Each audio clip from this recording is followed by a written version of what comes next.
Atau mungkin mereka pakai livery judi ini karena... Oke kawan-kawan, kita balik lagi pakai opening ini ya, karena gerobak Jerman lagi rungkat.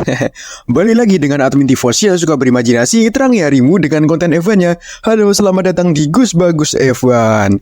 Kali ini aku ingin bertanya lah kepada siapa ya? Ke fans Mercedes, gimana nih kabarnya kalian? Semoga terus sehat ya, karena kalian harus tetap hidup untuk melihat Mercedes diobok-obok lagi di Abu Dhabi. Kalau ada teman kalian ya yang... Kalau kalian lihat teman kalian di sekolah, tiba-tiba mereka pakai headset sambil mendengar musik, itu bukannya mereka mau tampil keren guys, itu adalah fans Mercedes. Ya, udahlah bang, langsung aja lah ke videonya. Gak kasihan apa sama fans Mercedes ini? Baru opening udah di roasting. Oke lah, jadi kali ini kita akan merosting bukan review Vegas GP yang terjadi kemarin. Balapan yang penuh gimmick namun bisa menampilkan aksi yang ciamik dengan overtaking yang cantik. Walaupun ada beberapa momen yang cukup menggelitik. Contohnya... Sergio Checo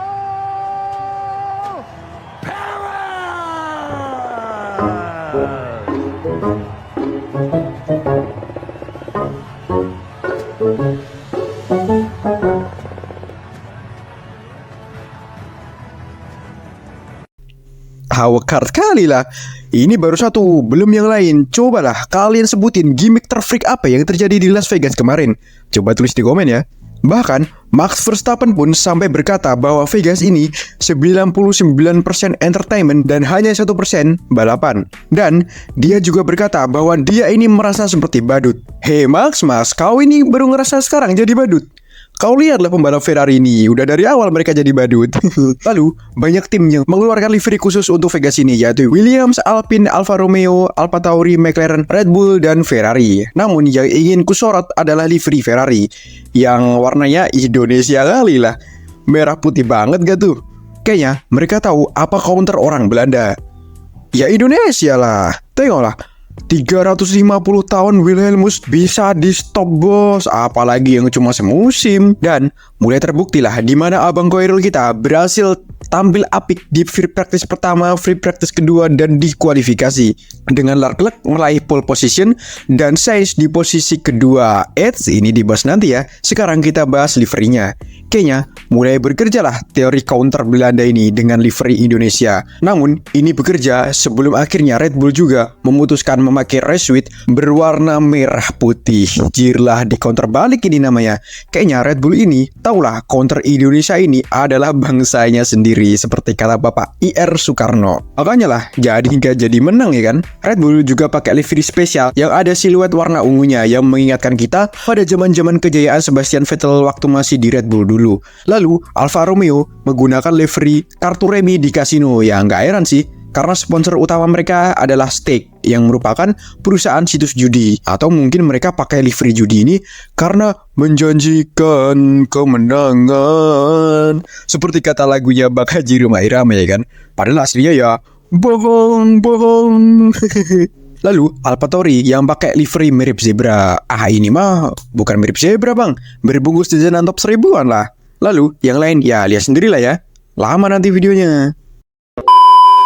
Oke lah, kita masuk ke free practice yang pertama. Di free practice pertama ini cepat kali lah selesainya, 9 menit doang cuy. Bahkan aku berak pun lebih lama daripada durasi free practice pertama ini. Karena ada insiden tutup drain cover atau got yang lepas dan mengenai beberapa pembalap yaitu Zhou Guanyu, Esteban Ocon, dan Carlos Sainz. Dan yang paling parah ya si Carlos Sainz inilah, sampai harus ganti beberapa komponen seperti monokok rusak, mesin rusak, baterai rusak, semuanya lah rusak. Jual aja lah sana ke Angkel Atong. Pelat kabel lama, baterai lama, siapa mau jual? Saya belinya. Jirlah emosi aku sebagai tifosi ini. Mana sialnya lagi, Sainz ini tetap dapat penalti gara-gara insiden tersebut. Padahal ya bukan salahnya Carlos lah ini. Sial mulu lah Ferrari ini. Woi God Las Vegas. Iya kau ini God Las Vegas. Kau ini yang bener aja lah kalau milih target. Kenapa harus Ferrari? Udahlah tim susah senang, tambah susah lagi lah. Kayaknya harus dimandiin kembang dulu lah memang tim ini. Walaupun Ferrari sebenarnya udah ngajuin banding, tapi tetap ditolak oleh panitia F1 si FIA ini. Nasib KTPS di F1 ya kan. Beda sama MotoGP yang banyak privilege-nya. Bercanda ya, weh. Canda KTPS. Tapi ada desas-desus bahwa ada campur tangan Mercedes di keputusan ini, yang diperkuat oleh wawancara Sainz di akhir balapan yang mengatakan, saya senang bisa finish di depan tim yang ingin saya di penalti. Wups, gimana tanggapan kalian? Terus di komen ya. Aku mah diem aja tuh, simpelkan sendiri ya. Dan inilah hasil free practice pertama. Yang nggak lihat sesinya, kaget nggak? Duo Haas di posisi top 3. Bagaimana mungkin? Next kita masuk ke sesi free practice kedua. Di free practice kedua ini sempat ditunda gara-gara panitia Las Vegas sedang nge-Las Vegas, di mana mereka memperbaiki semua god yang ada dan membuat sesi diundur sampai jam 2:30 pagi. Udah kayak balap liar di Indo aja ya kan? Balapannya pagi-pagi buta. Dulu kita yang bergadang, sekarang malah giliran pembalapnya yang bergadang. Dan di sesi free practice kedua ini berlangsung tanpa penonton karena alasan logistik, dan yang masih bertahan pun harus diusir. Mana gak di-refund lagi. Dan sesi pun tetap berlanjut dan hasilnya seperti biasalah, juara dunia hari Jumat kita posisi pertama yaitu Charles Leclerc.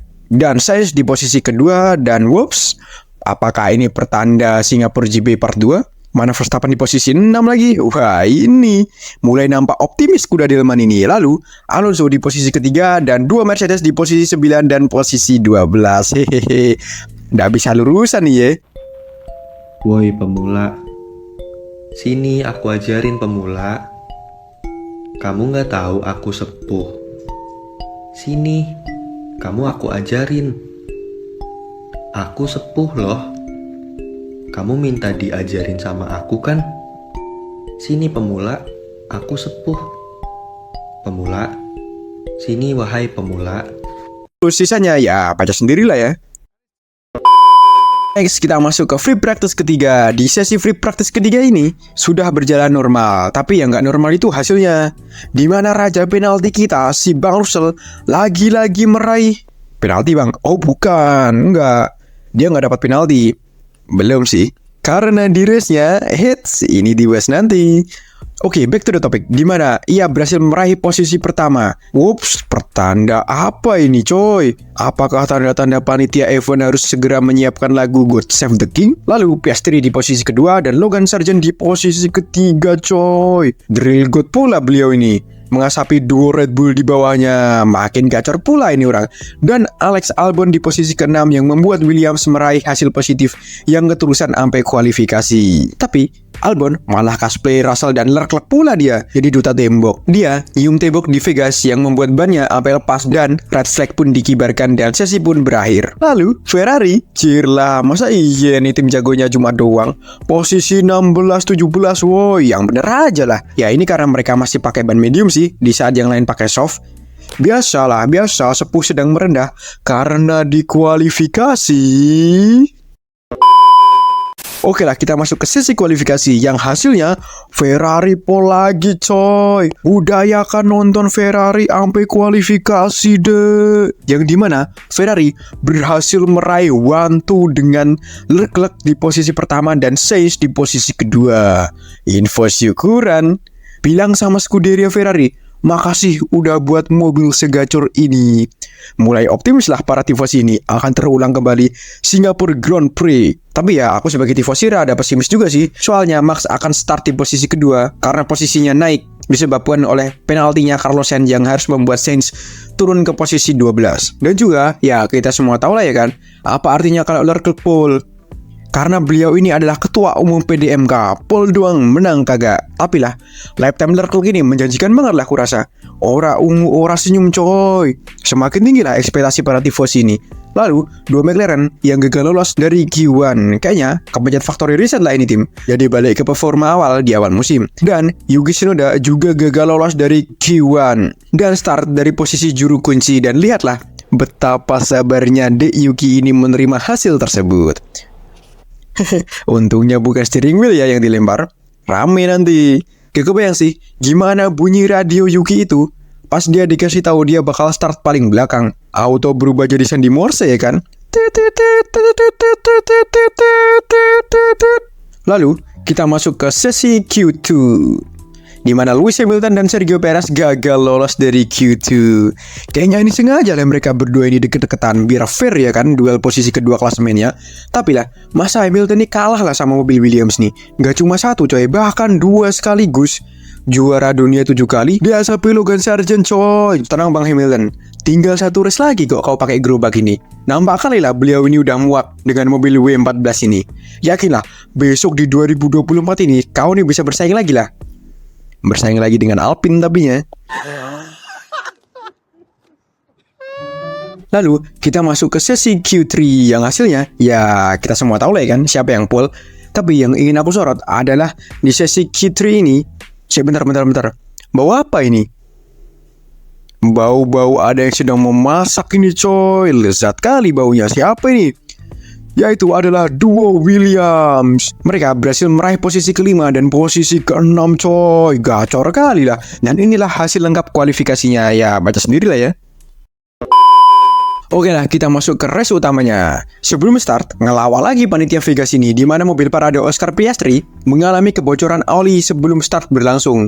Dan ngepasnya lagi, oli itu bocor di grid yang ditempati Verstappen. Hups, apakah ini pertanda alam akan berhenti Williamson? Oh tentu tidak, karena di tikungan pertama lap pertama langsung main hajar aja lah abang company ini. Mana ada insiden bablas dikit gak ngaruh yang menyebabkan Max dihukum penalti 5 detik. Ya lagian sih, di mapnya belok kiri, kau ini malah bablas aja lah bang. Tapi ya, ini memang gaya khas Verstappen sih, yang lumayan agresif. Tapi, ini mengingatkanku pada suatu kejadian di masa lalu, tapi pemerannya terbalik. Dan ini dia kejadiannya. Max, what's happened? No, he's just unfair. I'm leading, he wants to pass, he pushed me, I push him back, and after he pushed me off the track. It's not fair, eh? Thank you, Max. Charles, what's happened with Max? Nothing, just an incident on the race. Nothing, just an incident. Tapi, penalti 5 detik itu kayak lemari trofi kemenangan Mercedes yang udah disiapkan musim ini lah. Gak ada gunanya. Mau di penalti berapapun, kayaknya gak ngaruh ini. Ya walaupun kemenangan Verstappen kali ini ia raih agak sulit sih, nggak segampang di track-track lain. Lalu si Carlos Sainz spin di start setelah senggolan dengan Hamilton yang membuatnya turun ke posisi 18. Dan lucunya lagi, Bottas dan Alonso malah ciuman pula di tikungan pertama. So sweet kali lah, mana gas sekali lagi, tapi 2 kali. Ya memang cukup chaos sih startnya kemarin, tapi ada beberapa pembalap yang diuntungkan seperti Stroll dan Ocon yang langsung naik banyak posisi. Dan ada beberapa battle yang cukup seru, terutama antara Verstappen dan Leclerc. Tapi ada kejadian di mana Lando Norris crash yang agak ngeri juga. Hampir aja lah dia nyeret Piastri, tapi untungnya nggak apa-apa lah. Lalu race kembali normal dan banyak duel terjadi yang di luar ekspektasiku. Kirain bakal boring ini balapan. Tapi race tidak lengkap rasanya tanpa apa adik-adik? Wilhelmussen. Bukan itu, hey. Race tidak lengkap tanpa Russell di penalti. Lihatlah, Russell lagi-lagi kena penalti lagi orang ini. Emang bener-bener lah beliau ini pantas menyandang gelar Raja Penalti. Tolonglah bagi panitia F1, buatkan penalti championship. Kayaknya bakal mendominasi si Russell ini. Atau bagi MU nih ya, bagi MU Manchester United yang strikernya lagi bapuk. Nih, ada orang Inggris yang jago cetak penalti. Nah, rekrut lah. Siapa tahu ya kan, dia pas main banyak dapat penalti. Kan lumayan. Penalti Russell ini disebabkan oleh dia yang terlibat kontak dengan Verstappen, di mana ia nggak ngasih ruang ke Max Verstappen dan duar kontak pun terjadi. Nah gini dong Sel, kayaknya kau ini lihat videoku yang kemarin lah, yang USGP. Nah jangan Ferrari mulu lah yang kau halangi. Sekali-kali kau halangi Verstappen lah, dan beneran dilakuin pula sama orang ini.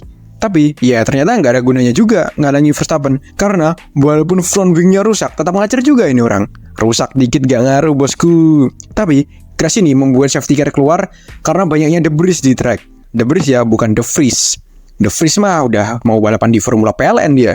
Lanjut, dengan safety car keluar ini membuyarkan strategi Ferrari yang menurutku udah bagus. Emang sial kali lah Ferrari ini, pas bikin strategi gak pernah bener, tapi sekalinya strategi bener malah buyar pula. Emang tim ini sebenarnya kenapa sih? Dan hal ini membuat Perez semakin dekat dan akhirnya bisa menyalip Leclerc untuk ambil alih pimpinan lomba. Tapi si paling raja street circuit ini akhirnya di overtake lagi oleh Leclerc dan pimpin kembali lomba. Hups, apakah ini pertanda akan memutuskan PDM Kapul doang menang kagak strike-nya Bang Koirul? Ya enggak lah.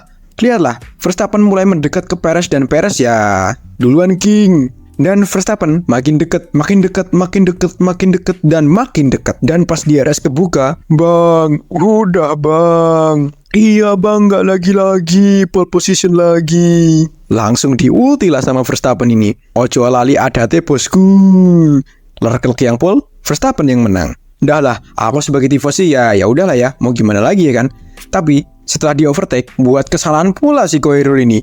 Dengan bablas dikit gak ngaruh, pelan-pelan wah. Yang membuat posisi 2-nya harus diambil alih oleh Pak Ceko. Tapi di lap terakhir, langsung diajar coy dengan manuver cantik, ciamik, estetik, dramatik, dan menarik dari Charles Leclerc. Di lap terakhir membuat dia naik di posisi kedua. Kasian kali lah Perez ini, udah di Brasil disalip last lap sama Alonso, di Vegas disalip last lap juga sama Leclerc. Emang ditikung di akhir-akhir itu sakit kali lah. Dan balapan pun selesai. Yang pemenangnya ya nggak usah ditanya lagi ya kan. Dan posisi kedua dihuni oleh Leclerc dan Perez di posisi ketiga. Dan dengan ini Perez berhasil mengunci posisi 2 klasemen karena Hamilton kembali bapuk, yang membuat musim ini pembalap Red Bull finish di posisi 1 dan 2 klasemen dan mengunggulkan 800 poin lebih coy bagi Red Bull. Total domination banget musim ini. Lalu Leclerc gagal menang lagi dari pole yang kembali direbut oleh Verstappen.